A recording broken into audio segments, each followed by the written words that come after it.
So on today's episode, we're fishing with Larry of Save Crystal River. I've known Larry for a while now, and his passion to make Crystal River better is just truly amazing. I mean, you don't see this every day of people's drive just to see things get better, especially now with the water quality issues we have all over the state of Florida.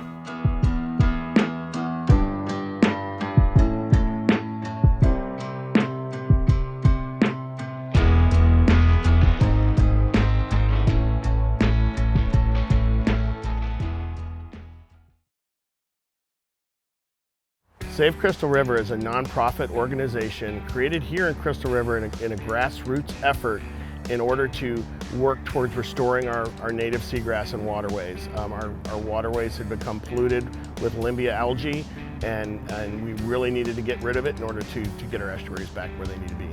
And my role in Save Crystal River is I'm a board member, and I help with outreach, fundraising, and community awareness. We're real excited today to be working with Captain Brandon Branch. Through our efforts, we're really worked to restore these waterways and the seagrass in it. The estuaries have gotten better, the bait fish have come back, and because of that, the predator fish have come back too. And we really wanted to get Brandon involved to showcase what we've done and the fruit of our efforts. So Brandon, what's the plan today? So today we're fishing out of the plantation in Crystal River. We had a big cold front come through. It's big northeast wind, low tides. We're gonna be staying in the bay right here. And ever since Save Crystal River has done what they've done for our bay and growing the grass, and you know a lot more about it than I do, helping them out throughout the years, and the estuaries and the fish are just really starting to thrive again in Crystal River. Yeah, we've, as part of our recovery efforts here in the bay, we've reinvented 850 spring vents have been found and cleared. So we're getting that fresh water flow back into the bay that's been missing for years, and it's really improving the fishery dramatically. Yeah, absolutely. Well, let's go see if we can catch a couple. Let's do it. When Larry called me to film this episode for Save Crystal River and fish in Kings Bay, it really meant a lot to me because when I was a kid, it was a phenomenal fishery. I mean, the bass, redfish, trout, snook, tarpon, everything in between was so good. And then I slowly watched it deteriorate through the years. And for about 8 or 10 years, our water quality was just terrible. You couldn't see the bottom, but what they've done and planted this grass and started vacuuming and opened up these springs to make that fresh water flow, I mean, you could see the bottom pretty much everywhere in the bay, and it has made the fishery so much better. All right, guys, so we're just getting started here. As you can see, we're right here in Kings Bay in Crystal River. We have not gone far at all. We've seen a couple redfish already, and we're really going to see what happens in here on this cold front day. It's going to be a little bit tough fishing if I had to guess, but thinking once that water warms up, we'll be able to catch a couple. Brandon, I think you saw those pipes and hoses back there where we saw that raccoon and those birds. That's part of our process where we run those hoses all the way out to we're cleaning some canals on the south side over here. And the process is there's a man divers in the water, and they go through and they suck out that 2 to 4 foot of muck from the old limbia algae that's been dead and decaying. We suck all that out, bring it all the way down to substrate, and plant the seagrasses on top of it. So you may have seen some of those little cages around. That's what we're doing. When we plant the grass, we put the cages over them so that the manatees don't eat our freshly planted grass. Yeah, it's really made a huge difference too, especially in the last 4 years. I mean, everyone in the state of Florida has really bad water quality issues, and Save Crystal River has done a lot for our bay. I mean, I've never seen it this clear. Maybe when I was 5 to 8 years old, but other than that, yeah. All we're doing is done a great That's what we're trying to do, is we're trying to restore it for our kids and our kids' kids so that they can enjoy this beautiful body of water like it used to be. So going into today, I really had a plan to go catch a bunch of bass, fish the canals, and just beat the banks and catch bass, but the tide was so low this morning on a big northeast wind that we really couldn't get into the canals we wanted to go to. So we started on some of the outside pockets where there was little potholes in that shallow water, and I was very surprised with what we saw. Larry, I've been fishing here my whole life, ever since I was 2 years old, and this is by far one of the biggest redfish I've ever caught in the bay. I mean, it is an absolute bruiser. Love it. Well, let's take a picture of him. We might need a bigger net, buddy. I got you, dude. He's doing what he wants. I'm telling you, he's a giant. He's a big animal. Absolute monster right here. Let's giving this 7-footer all it can handle right here. Well, good. Fishing up here in the bay, you really never know. I'm throwing a spinner bait, you don't know if it's going to be a snook, a bass, Or one giant red. One of these monsters. He's beautiful. You never know what you're going to catch in the bay here. I mean, it's complete fresh water. I'm throwing a spinner bait made by Z-Man, the diesel spin, and just, it could be a bass, it could be a redfish, snook, tarpon. Everything lives in here in this bay, and right now we got an absolute bruiser redfish. Love it. I catch them on a bait caster too. Nice fish. He's pretty. He ain't done. Holy! That is what I'm talking about right there. That is an absolute hammer. Look how fat that thing is. He is a beast. Holy cow. Nice job, Brandon. Give me some on that one. Hell yeah. Hell yeah. Oh my God, boys. Look at him. Look at the size of that brute. Look how fat that fish is. He's been eating good. In Here the in river, Kings that Bay. is my biggest redfish in Kings Bay right there. That thing is a tank. I haven't seen stuff like that in years, and this right here is showing the healthiness of this fish. Is the bay, like just what they're doing. This is what you're getting right here. That is an absolute tank. Love it. Beautiful. Look at that thick shoulders on that fish. Well, I want one now. Nice. Get you a little splash. Give me some. Yeah. That's what I'm talking about right there, baby. Yeah.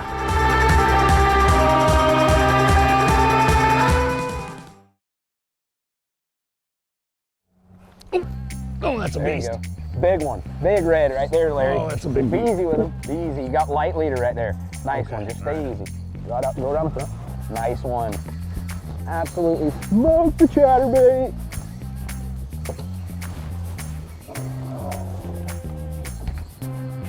That's a good animal. Another pretty fish. Brandon, Nice one right there. look at the color. Absolute bruiser. Fish is so healthy. Oh, got him.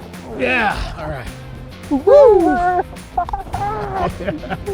Tank. Oh, yeah. Look at the color on that bird. That's what you come to Crystal Damn. River right there for. Kings Bay Special. Jackhammer chatterbait. He smoked it, too. Oh. Streak Z is a trailer. Real slow. Absolutely smoked it. What a fish, guys. Pretty. Oh God, very nice one. Thank you. So healthy. Look how fat that fish is. Oh, he's a big Oh, bird. God. So today wasn't really all about catching fish. I mean, that's always a bonus. But I really wanted Larry to teach me and all the viewers that we have what Save Crystal River is doing to our estuary. And maybe it can help the other estuaries around the state of Florida, whether it's Mesquite Lagoon, the Everglades, Tampa Bay. We, as a whole, need to come together and learn what is working for our water quality to see that growth all around the state of Florida. The Save Crystal River project is nearly completed on phase one. Phase one should be done by July of this year, 2023. After that, we go on to our phase two, which is another further 89 acres of more restored waterways and canals.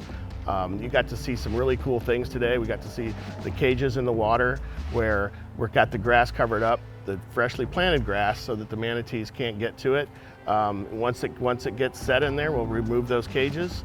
Then we also got to see the demucking facility where we're cleaning the water and getting the muck out and the sand out, and we're turning the water back to the bay in a healthy way. I knew when we started out the trip it was going to be a good day. Catching those 2 overslot redfish this morning, something that we have not been able to do in a while here in the bay. It was great. There we go. Look at that pothole. You got a chatterbait in his mouth? No, I actually got him on the nice trout, big trout. Oh, hell yeah. Got him on the kicker crabs, actually. That, You want to net him? Want me to net him? nope. I'm gonna slide right here by you though. That's a beast. Gator trout right there. Kings Bay. Oh, dude.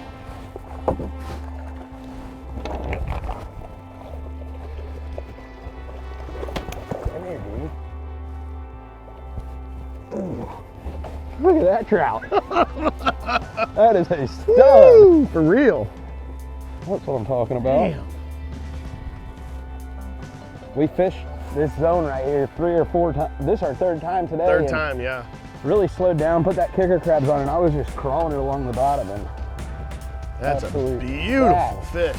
fish for the trout right there. Mm-hmm. In the straight fresh water, trout, reds, bass, all on the same day. Gator. Nice fish. Beautiful, Brandon.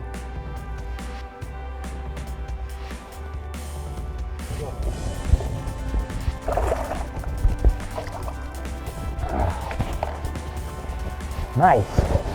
We had a big northeast wind this morning. We had a cold front come through last night. Big negative tides on the outside fishing out in Ozello or on the outside islands. It really could have been tough fishing with the tides. We fished 800 yards from the boat ramp all day. We may have burnt 1 gallon of gas, and to have as much success as we did is just an awesome feeling. So the purpose really for this show today was to showcase the fishery, the restoration of the fishery in Kings Bay. In the past 4 or 5 years, 5 years ago, you couldn't catch anything in there. There was catfish and ladyfish, that was it.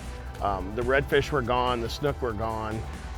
You know, a lot of the predator fish just weren't here because there was no bait. Now that we're bringing back the bait, we're bringing back the predators to keep a balanced ecosystem in the waterway.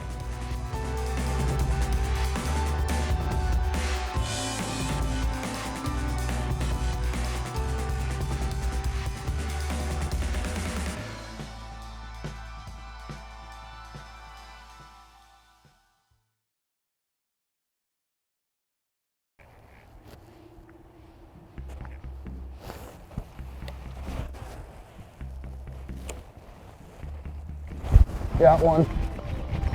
That little guy. Little stick. Oh, a little bass. So I knew that it was gonna be a better bite when that tide got up and we could really reach these places that we need to get to. And after our 3rd or 4th pass, fishing the same areas really, we started catching a couple fish, and from there on out, it just got better and better.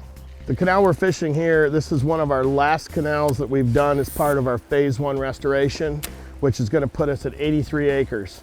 So we'll have 83 acres of all the mostly canals done at this point, getting all the vacuum done and the planting. So as we come through here, you'll see some cages with the grass on them. This is one of our last ones to do. Then phase 2 is our next phase.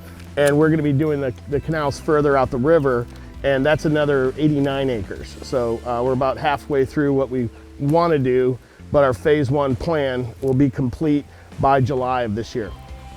The last time I was in this canal was probably 2 or 3 years ago, I would say, and you couldn't even see bottom and no grass, just a big algae on the bottom. And now you can see the bottom, see the grass starting to grow, and it's definitely better habitat, and we're starting to see a lot more little bass and brim and shiners and things like that. So it's a huge help what these guys are doing for us. We're gonna go down this canal and see if we can catch a big one.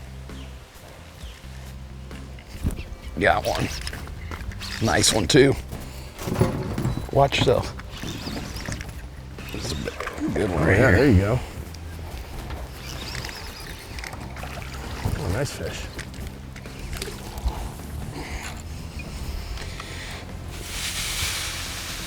Man, Larry, growing up as a kid when I was 10, 12, 13 years old, I remember I had a little canoe with a trolling motor on it, and you could come down these canals and just catch 100 bass like that a day. And there for a few years, we weren't seeing that, and now it's really making a comeback, and just some really healthy fish, really thick fish. No doubt.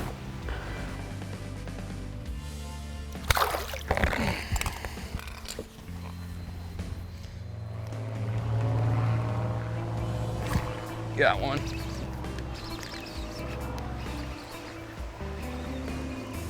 Oh, nice little fish. Oh, that's a nice fish. Fatty right there. Chunker. Like I said, usually don't catch a lot of big 5-6 pounders, but these 2 pounders are just plentiful. A lot of nice fish.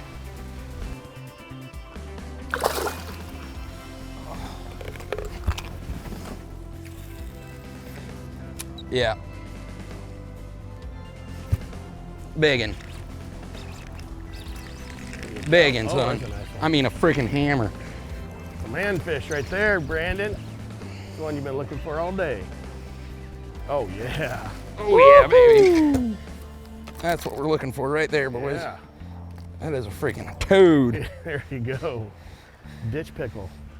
That's the kind of fish we're looking for right there. I mean, these are just healthy fish. This is a 4.5 pounder. Absolutely choked the jackhammer, but Christian River, trout, redfish, bass, catch snook all in the same day. I mean, it's just awesome. This is beautiful fish.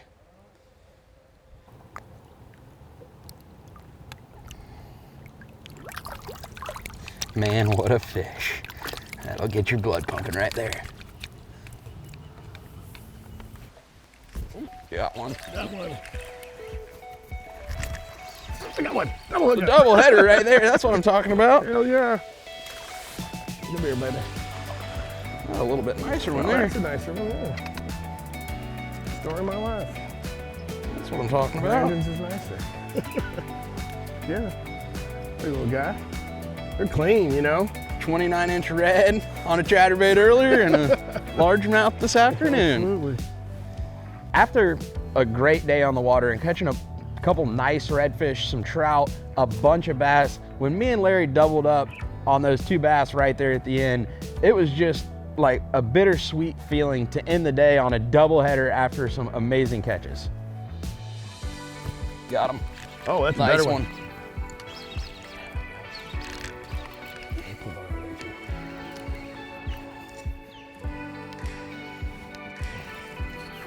Doubleheader again, back-to-back doubles. That's what I'm talking about. Oh yeah, nice one right there. That's a pretty fish, yeah. That's what I'm talking about right there. Too bad. Another double. Another dink. That tide finally got up here and we're able Yeah. to get in this canal and Yeah. those fish are kind of setting up. It's really different on these tidal fisheries for bass. I mean, there's not a lot of places you can do it. The Potomac and places like in Louisiana and here, of course. I mean, there's the lakes around here might hold some bigger fish over there in Lake Hernando or Henderson, Lake Russo, but the numbers of fish you can catch here on Christian River are just, Right. I mean, you can catch a pile of fish. This is a right. 2.5 pounder and just catch a Right. bunch of fish like that. Yeah, you won't catch a redfish with your next cast either. Man, what a day. I mean, to start the day off with nice big reds and some trout, then ending it with some bass. I mean, all in the same, we're 200 yards from where we caught those big redfish. Oh, that's crazy. There's really not many places like this, and it's just a special, special place we have, and what the people at Save Christian River have done to our fishery and to help our fishery is just absolutely amazing. Honestly, Brandon, we're very proud of what we've done. We didn't expect it to be this good. We were just hoping to help, and it's just exceeded all of our expectations. Yeah, absolutely. I mean, 5 years ago, our bay was in just a really bad spot, the water quality issues, and to see what they're doing and what y'all are doing to help us, it gives me the chills, honestly, the goosebumps, just because I'm seeing what's happening to the people on the East Coast and South Florida, and just very thankful for what we're having here happen to our bay. And this has been a grassroots effort too. We've started this thing from a local nonprofit called One Rake at a Time, where we were literally raking the crap out of here by hand, to a full operation like you saw down over at Schatz Island of getting all this stuff out of here. Well, I can't thank you enough, and it's been an awesome day. Thanks, Brandon. Yes, sir. Appreciate it. I was really proud today that we were able to showcase the efforts of Save Crystal River in restoring the waterways. We're only not even halfway there to our project. We still have another 89 acres to go, and we're able to see, some fantastic results. What I really want everyone to see is that water quality issues can be fixed. There is so many people that are down saying places will never be the same again, but I can tell you, Crystal River can show you the difference. When I was a kid, I'd never thought it would be to what it is today. It's probably better now than before I was born even. Back in the 1980s and things like that, when there was no development, the water clarity is that good now. So other estuaries can be fixed, and you just have to put your mind to it, get the right people behind you, and have the right techniques. If you want to make a difference on our fisheries, our estuary, and our river, y'all go check out savecrystalriver.com. Your contributions make what you saw today possible. All right, guys, so on today's episode, we had 3 key baits: a 3/8 ounce jackhammer chatterbait, And I had a kicker crabs on the back of this. It's a little bit fatter bait, but it has the tail movement really good. So the vibration is key, but what the biggest part of this bait, it's a bigger bait and is more buoyant. So it allows you to fish that shallower water super slow with that chatterbait. I was barely rolling that thing through the grass when we were getting our bites. Our second combination that you guys saw me switching through a lot was a Z-Man Diesel Spin spinnerbait. 1/8 ounce jig, diesel minnow in Houdini colored, the same way, super slow.